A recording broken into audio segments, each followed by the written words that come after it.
How dare you, तुम्हारा कोई हक नहीं बनता कि तुम इतनी खूबसूरत लगे। অভিনয় ক্যারিয়ারে নিজেকে অনন্য উচ্চতায় নিয়ে গেছেন দেশীয় নাটকের অঘোষিত রানী মেহজাবিন চৌধুরী। তার অভিনীত প্রায় সব নাটকই দর্শক পছন্দের তালিকায় থাকে।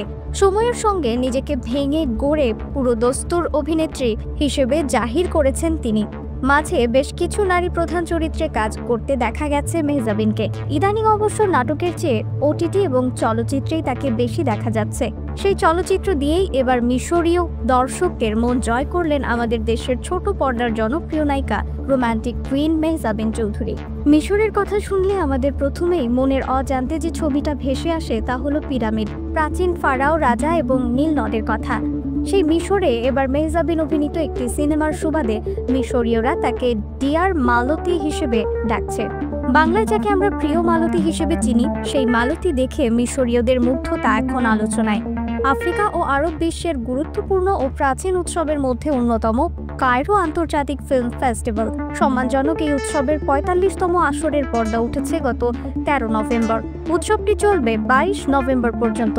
আর এই আসরেই বিশ্ব প্রিমিয়ার হচ্ছে মেহজাবিন অভিনীত দ্বিতীয় ছবি প্রিয় মালতী। কায়রো উৎসবে প্রিয় মালতীর প্রদর্শনীতে বাংলাদেশ প্রতিদিনের কায়রো প্রতিনিধির সাথে কথা বলেছেন মেহজাবিন চৌধুরী। মেহজাবিন জানান, কায়রো আন্তর্জাতিক ফিল্ম ফেস্টিভ্যালে অফিসিয়ালি প্রিয় মালতী সিনেমাটি সিলেক্ট হয়েছে এবং প্রিমিয়ার শোতে মিশরীয়দের যথেষ্ট সাড়া পাচ্ছে।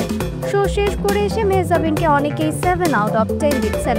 আবার কেউ কেউ উপস্থিত দর্শকদের মধ্য থেকে বলছিলেন, আপনাদের দেশের গল্প আর আমাদের দেশের গল্প তো মিলে যাচ্ছে। এ ধরনের ঘটনা আপনাদের ওখানেও ঘটে, তা ভেবে আমরা খুব দুঃখ অনুভব করছি। উপস্থিত দর্শকদের সরাসরি রিভিউ দেওয়ায় মুগ্ধ হয়েছেন মেহজাবিন। ছোটবেলা থেকেই মেহজাবিনের ইচ্ছে ছিল মিশরে আসবেন, কিন্তু তিনি যে তার যোগ্যতা প্রমাণের জন্য মিশরের কায়রোতে আসবেন এটা কখনো তিনি কল্পনা করতেও পারেননি, এমনটাই জানিয়েছেন এই অভিনেত্রী। রিফাত আরা ইসলাম, ২১শে সংবাদ।